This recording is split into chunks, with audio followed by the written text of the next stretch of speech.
네, 얼어붙은 남북관계 정영태 북한 미래포럼 대표와 자세한 얘기 나눠보겠습니다. 안녕하십니까? 네, 안녕하십니까? 네, 북한이 서울을 비롯한 남한 전 지역 해방작전에 나설 것이라 위협을 했습니다. 이런 위협 성명을 발표한 곳이 바로 우리 군의 합동참모본부에 해당하는 북한군 총참모부인데요. 그렇죠.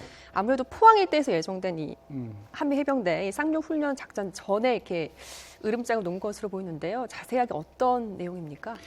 예, 이번 우리 한미 연합군사 훈련, 소위 상용 훈련이라고 하는 것인데, 이 상용 훈련은 해안 침투 훈련이라고 일단 볼 수가 있습니다. 이것을 기본적으로 북한을 이제 평양 진격 훈련으로 일단 자리매김을 하고, 이것은 자기들 반북 군사 행동이라고 일단은 판단을 합니다. 좀 여기에 대해서 자기들이 가만히 있는 것이 아니라 선제적인 보복 타격을 통해 가지고 이것을 모든 것을 희석시켜 버리겠다, 이런 것 사실이 있거든요. 그래서 결정적으로 서울을 비롯해 가지고 그러니까 남한이죠. 남한 전 지역을 해방시키는 그런 기회로 삼겠다, 이렇게 하죠. 그래서 또 우리 쪽에서도 여러 가지 북한에 대해서 핵심 시설이라든가 참수작전 이런 것을 위해서도 소위 서지컬 스트라이크, 소위 외과 수술식 이런 타격, 여기에 대해서 자기들은 초정밀 기습 타격을 가지고 나름대로 선제적인 보복 타격을 하겠다, 이런 식으로 함으로써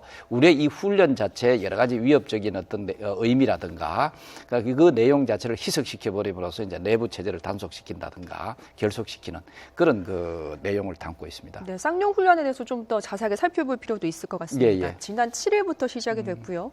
지난 북한의 핵실험과 또 미사일 도발 이후에 우리 군이 한미 연합 훈련을 최대 규모로 진행하겠다라고 해서 이번에 최대 규모로 진행이 되고 있는데, 도대체 쌍용 훈련 어떤 훈련이길래 이렇게 북한이 한마디로 얘기를 하면은 쌍용 훈련 자체는 그야말로 이제 해안 침투 훈련 이런 식이라고 상륙 훈련이라고 이렇게 보시면 될 것 같아요. 그러니까 이것은 기본적으로 확보를 해서 그렇죠. 상륙을 하겠다, 이런 그래서 이제 요것을 이제 단계가 4단계가 있는데, 첫째 이제 탑재를 하고 이동을 하고, 그다음에 연습하고, 그다음에 결정적 행동, 이런 4단계로 구성이 됐다고 볼 수가 있습니다.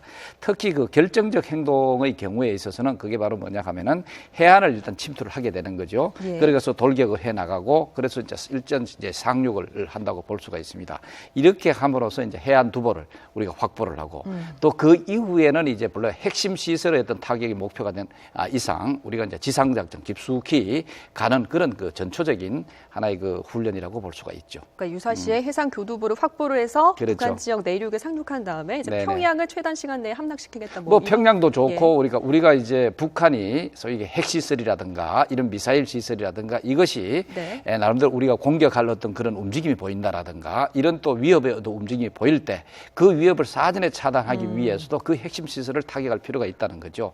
그렇게 하기 위해서는 은밀하게 침투를 해서 상륙을 하고, 그래서 돌격을 해서 이제 해안 두보를 이제 확보하고, 그다음에 또 지상 작전을 하고, 그래서 핵심시설을 타격하는 그런 단계로 이 목표를 갖고 있다 볼 수가 있죠. 북한으로서는 위협스러운 훈련이긴 하겠네요.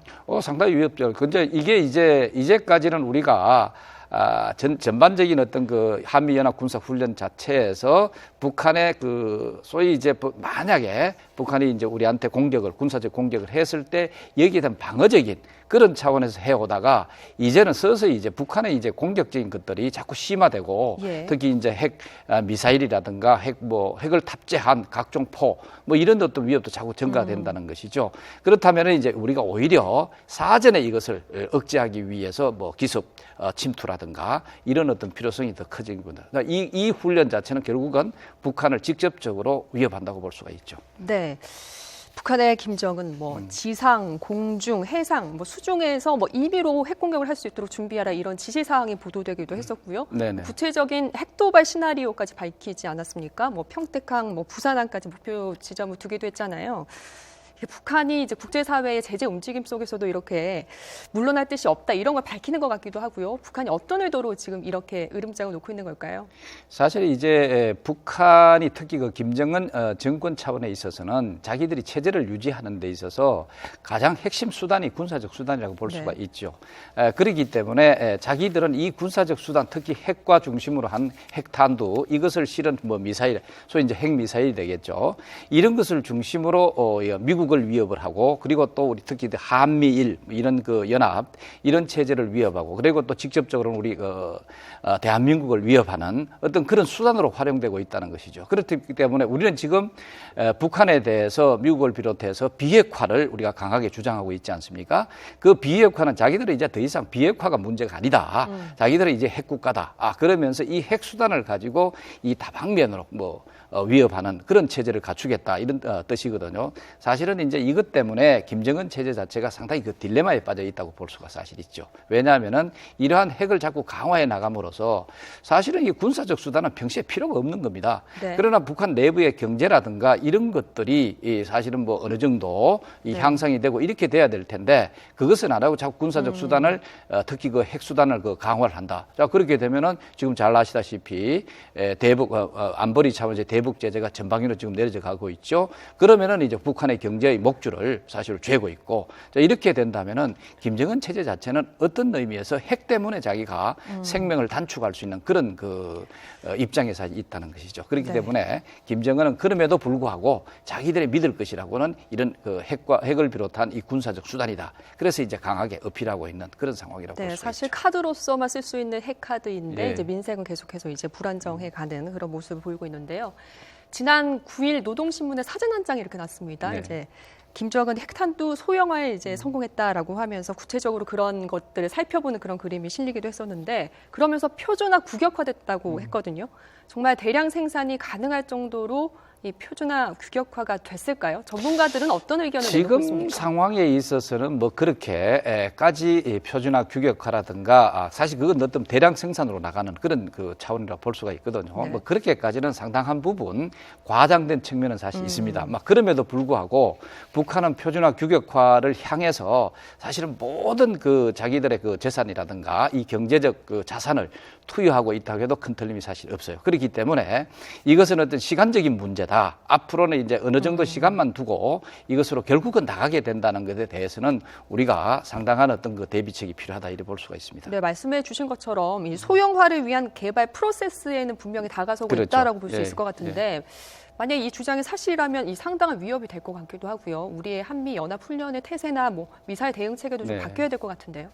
예, 그렇습니다. 지금 이제 직접적으로는 이제 북한이 이 그 핵무기 핵탄두 자체를 여러 가지 운반 수단, 예를 들어서 포, 각종 이제 그 방사포라든가 여기까지도 탑재할 수 있는 그런 능력들. 그 다음에 각종 그 이제 단거리, 중거리, 장거리 미사일에 탑재를 하게 되면은 우리 대한민국을 직접적으로 군사적 위협을 할 수 있는 그런 측면이 하나 있고, 그 다음에 이제 한미 동맹 차원에서 미국을 또 군사적으로 위협할 수 있는 그런 걸 갖춘다는 것이죠.